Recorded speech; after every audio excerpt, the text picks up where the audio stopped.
پاکستان میں بدقسمتی سے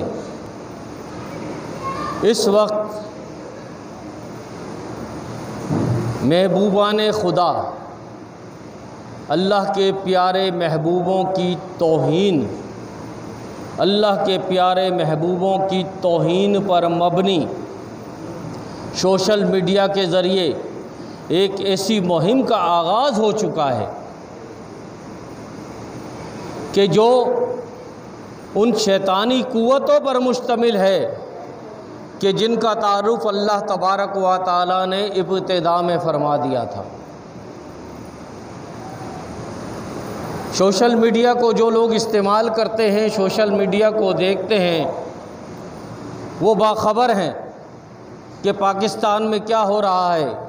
ہم بھی دیکھتے ہیں اور اسلامی پوائنٹ آف ویو سے دیکھتے ہیں، اور ہم بھی بہت حیران ہیں اور بہت پریشان ہیں کہ پاکستان ملک خدا داد جو خالصتاً اسلامی نظریے کی بنیاد پر وجود میں آیا، جس کو حاصل کرنے کے لیے ہمارے اکابرین نے کہا کہ ہم ایک ایسی سلطنت، ایک ایسا ملک معرض وجود میں لانا چاہتے ہیں کہ جہاں پر دین اسلام کی حکمرانی ہوگی، جہاں پر دین اسلام کا غلبہ ہوگا، جہاں پر حکمران عین اسلام کے مطابق زندگی گزارنے والے ہوں گے، جہاں پر نظام مصطفیٰ صلی اللہ علیہ وآلہ وسلم ملک کا نظام ہوگا۔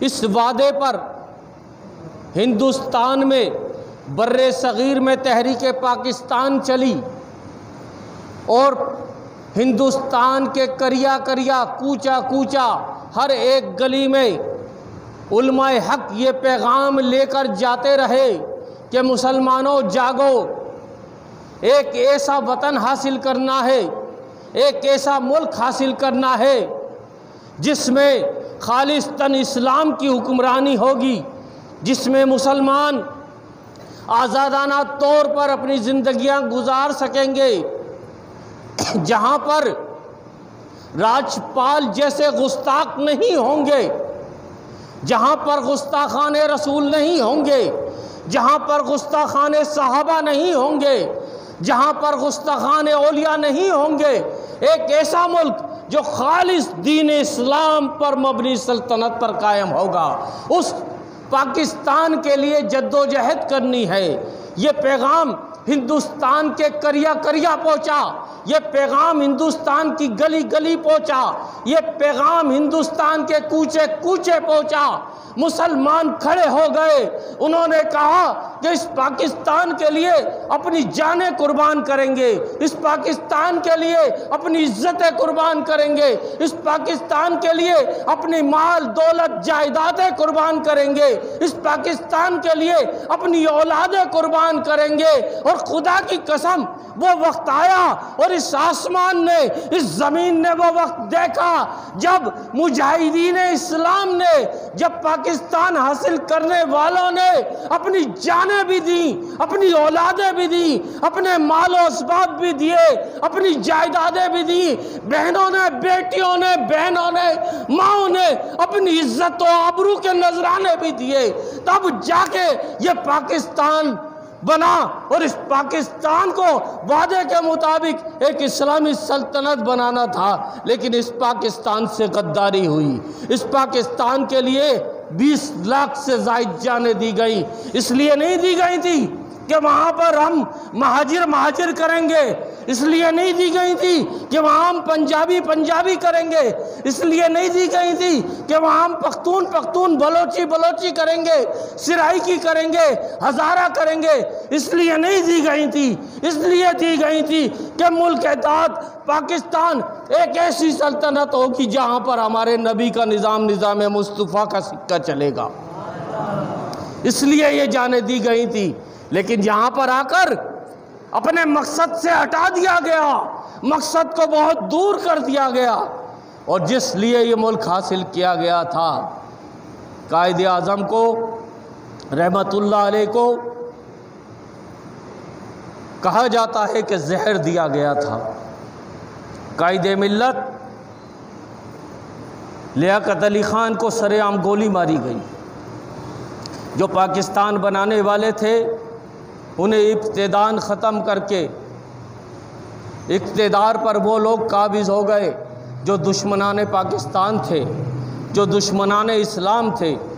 وہ وقت سے آج کا دن ہے 2020، اہل حق اور ان لوگوں کی اولادیں جنہوں نے پاکستان سرکار دو عالم صلی اللہ علیہ وآلہ وسلم کے نظام کے لیے حاصل کیا تھا، آج تک جد و جہد کر رہے ہیں کہ اس ملک میں نظام مصطفیٰ رائج ہو، لیکن ان کی جد و جہد کو ایک ملا کی جد و جہد کہہ کر، ایک مولوی کی سیاست میں آنا کہہ کر ٹھکرا دیا جاتا ہے کہ مولوی کا سیاست میں کیا کام ہے، ملا کا کیا کام رہ گیا، ملا بس مسجد میں نمازیں پڑھائے، اقتدار تو ہم شرابیوں، زانیوں، کبابیوں کو دیں گے، اقتدار تو ہم پنجاب پرستی پہ دیں گے، اقتدار مہاجر پرستی پہ دیں گے، اقتدار بلوچ پرستی پہ دیں گے، اقتدار پختون پرستی پہ دیں گے، اقتدار ان لوگوں کو ملے گا ملا صرف مسجد میں نمازیں پڑھائے۔ خدا کی قسم 20 لاکھ جانیں اور 70,000 سے زیادہ ماؤں بہنوں کی آبرو ریزی اس لیے نہیں کروائی گئی تھی کہ ملک کو پنجابستان، پختونستان، مہاجرستان بنایا جائے۔ اس ملک کو صرف نظام مصطفیٰ صلی اللہ علیہ وآلہ وسلم کا گہوارہ بنانے کے لیے یہ قربانیاں دی گئی تھیں۔ آج اس پاکستان میں گستاخیوں کا دورہ ہے، گستاخوں کو حکومت کے ایما پر، حکومتی سطح پر ججز ڈالروں کے عوض گستاخوں کو بیچتے ہیں اور ملکوں سے فرار کراتے ہیں۔ آج پاکستان کا کوئی ادارہ ایسا نہیں جو بکتا نہ ہو، پاکستان کا کوئی عہدیدار اور کوئی منصبدار ایسا نہیں جو بکاؤ نہ ہو، ڈالروں کے عوض خریدے جاتے ہیں، گستاخوں کو چھوٹ دی جاتی ہے، اور گستاخ رسول ہوں، گستاخ صحابہ ہوں، دیدہ دلیری سے صحابہ کرام کی شان میں بھونکتے رہتے ہیں۔ آج ہم جیسوں کے دل جلتے ہیں، ہم مسلمانوں کے دل لرزتے ہیں کہ ہمارے ملک پاکستان میں جسے اتنی قربانیوں کے بعد بنایا گیا تھا ہو کیا رہا ہے، تماشا کیا لگایا ہوا ہے، جس کا دل چاہتا ہے جو بھونکتا ہے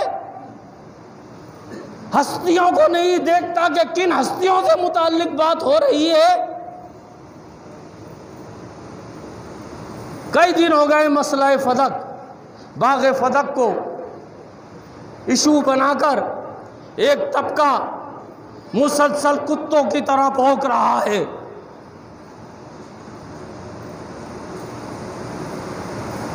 باغ فدق بی بی حق لینے گئی تھی، بی بی کو حق نہیں ملا۔ حضرت سید کائنات فاطمۃ الزہرا ہماری آنکھوں کا تارا، ہمارے سر کا تاج، اہل بیت اطہار الحمدللہ ہم سنیوں کے سر کا تاج ہیں۔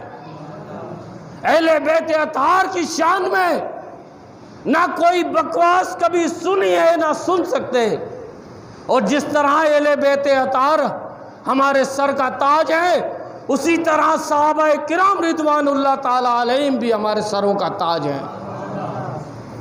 نہ صحابہ کرام کی شان میں کوئی بکواسات سنیں گے، نہ اہل بیت اطہار کی شان میں کوئی بکواسات سنیں گے۔ باغ فدق کو تم نے مسئلہ بنایا ہے، تمہیں اپنی ہی کتابیں پڑھنا نہیں آتی، تم اپنی ہی کتابوں کو نہیں پڑھتے۔ خدا کی قسم اگر تم اپنی ہی کتابوں کو پڑھ لو تو تمہیں باغ فدق سمجھ آ جائے۔ اصول کافی تمہاری کتاب ہے، کہتے ہو کہ امام غائب نے اس کی تصدیق کی ہے، تمہاری ہی کتاب۔ اس کتاب میں حضرت حنظلہ رضی اللہ تعالیٰ عنہ لکھا ہے، صفحہ نمبر 35 ہے، حضرت امام جعفر صادق رضی اللہ تعالیٰ عنہ سے سوال کرتے ہیں۔ کیا سوال کرتے ہیں؟ سوال کرتے ہیں حضور یہ بتائیے کہ اگر کوئی غاصب حکمران ہو، کوئی ناحق حکمران ہو، اور دو فریق میں اگر کوئی تنازع ہو جائے تو وہ مطالبہ حق لے کر غاصب حکمران کے پاس جا سکتا ہے یا نہیں جا سکتا؟ کون ہیں جواب دینے والے؟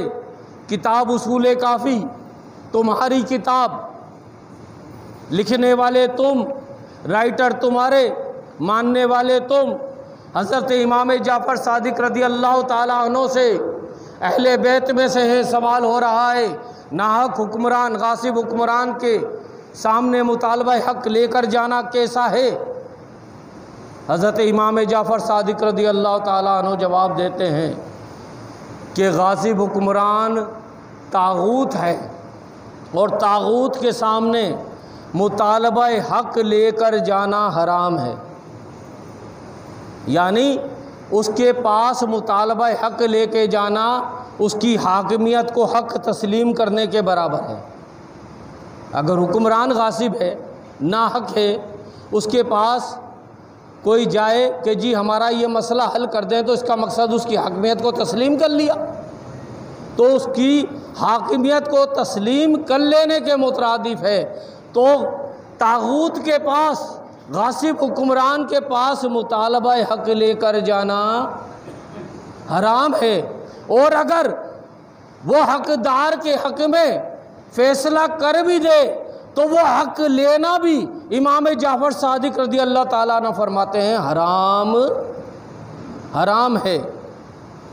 اب ایک طرف تمہارے مذہب کے مطابق تم کہتے ہو حضرت سیدنا صدیق اکبر معاذ اللہ غاصب حکمران تھے، انہوں نے خلافت پر قبضہ کیا تھا، دوسری طرف کہتے ہو کہ حضرت سیدہ کائنات بی بی فاطمہ الزہرا سلام اللہ علیہا ان کے پاس مطالبہ لے کر گئی۔ تو اب اپنی ہی کتاب کے مطابق تم بی بی پر کیا تہمت لگانا چاہتے ہو؟ کیا کہنا چاہتے ہو؟ اگر حضرت سیدنا ابو بکر صدیق رضی اللہ تعالیٰ عنہ غاصب حکمران تھے تمہارے بقول، اگر غاصب تھے، انہوں نے خلافت پر قبضہ کیا تھا،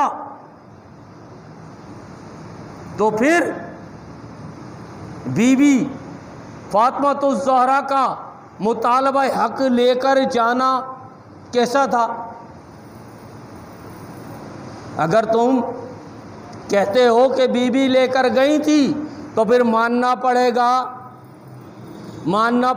کہ حضرت سیدنا ابو بکر صدیق رضی اللہ تعالیٰ عنہ خلیفہ حق تھے، ماننا پڑے گا، کیونکہ بی بی فاطمہ الزہرا رضی اللہ تعالیٰ عنہ ہمارے نبی کی شہزادی ہیں، اور شہزادی کا علم ہمارا عقیدہ ہے کہ امام جعفر صادق رضی اللہ تعالیٰ عنہ سے زیادہ ہے۔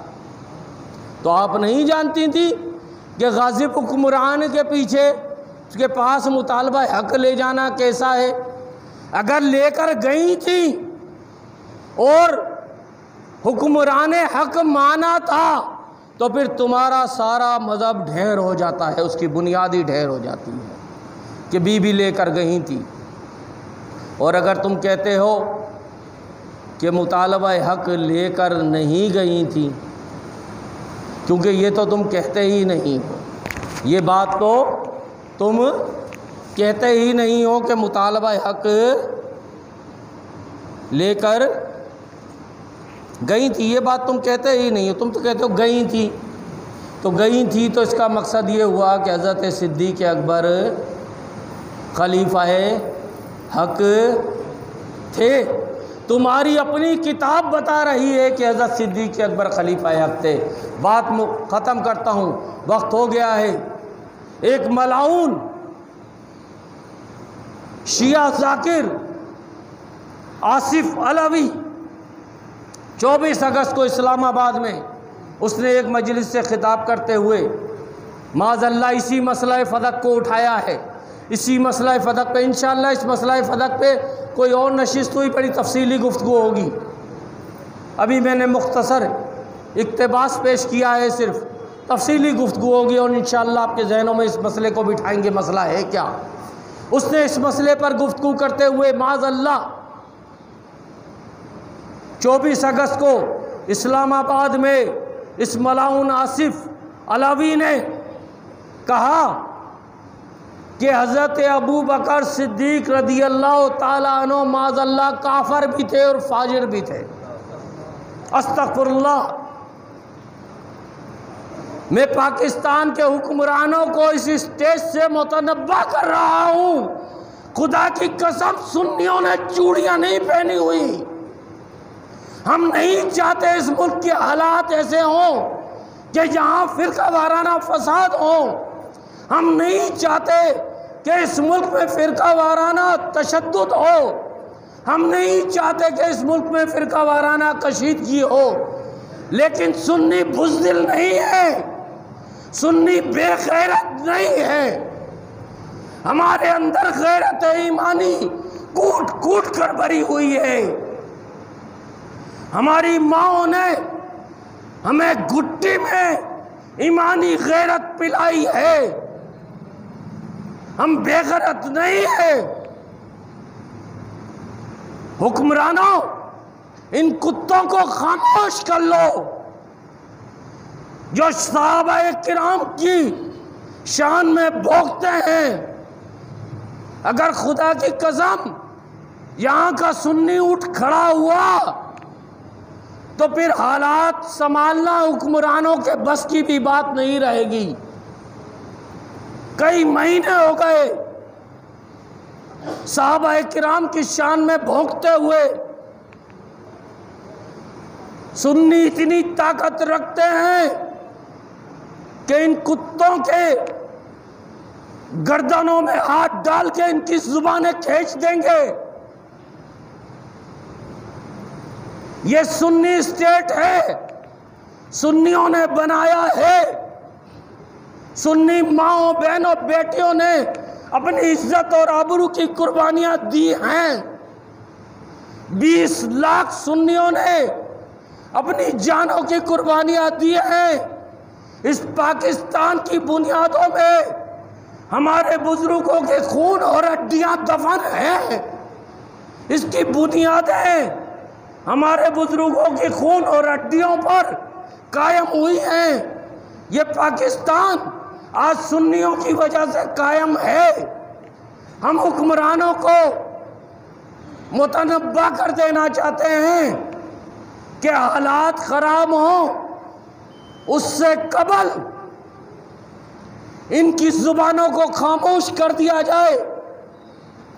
اور جن لوگوں نے خصوصاً آصف علوی کی بات ہو رہی ہے، حضرتنا سیدنا صدیق اکبر رضی اللہ تعالیٰ عنہ کی شان میں گستاخی کیے، اسے فی الفور گرفتار کر کے پھانسی پہ لٹکایا جائے.